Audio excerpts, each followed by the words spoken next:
first, starting with the theme, this particular client had many goals that they wanted to focus on. One, tennis performance. This is a recreational tennis player who plays 3 times a week, really wanted to improve her tennis game. However, the second goal that she mentioned in her interviewing is that she needed to decrease pain, which she said that she was experiencing a lot of pain on the outer or lateral bottom edge of her right foot. Upon assessment, we noticed that it was exaggerated in the sagittal plane when the right foot and ankle was going into dorsiflexion and plantar flexion. So let's start with some of the first exercises you'll see in her program with tissue work. You have in your movement library some exercises with OFT.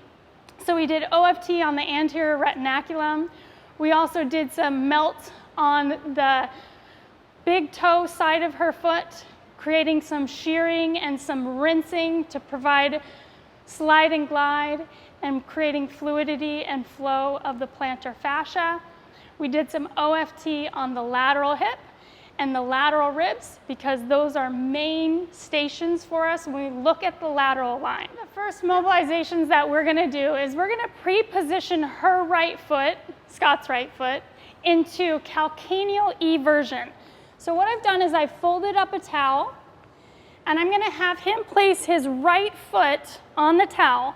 And by doing so that the towel is on the outer edge of that right foot, you'll see that it immediately puts that right foot and ankle into an everted state. This is a frontal plane position for the foot. Then we're going to use the opposite side foot as our driver, and we're going to go into a pivot, stepping forward and backwards, transferring the weight onto that left foot and ankle as he moves front to back. Now, as he steps forward, you'll see that the right foot and ankle is going into dorsiflexion in the sagittal plane while it's everted in the frontal plane. When his foot steps backwards, his foot is going into plantar flexion while it's everted in the frontal plane. So for our second mobilization, we're going to position the left foot elevated at the bench. We've transitioned and shifted his weight onto the front foot, creating abduction at the hip, but more importantly, the right foot and ankle is an eversion. We're going to choose the pelvis as our driver. We're going to move it in 3D, starting with the sagittal plane, going front to back. You can look at the hips as they're moving, but more importantly, bring your eyesight down to the foot and ankle. You'll see again it's going into dorsiflexion and plantar flexion.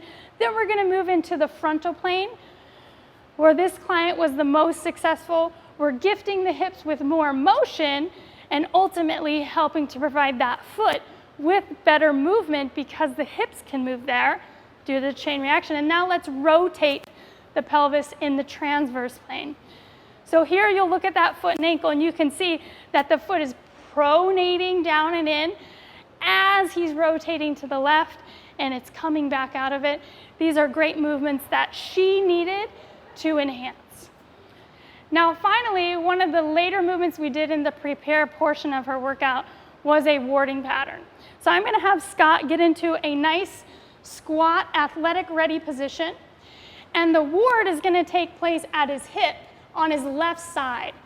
In doing so, he's giving his resistance towards me, and as you look at his right foot and ankle when I apply pressure, you'll notice and see what it's doing.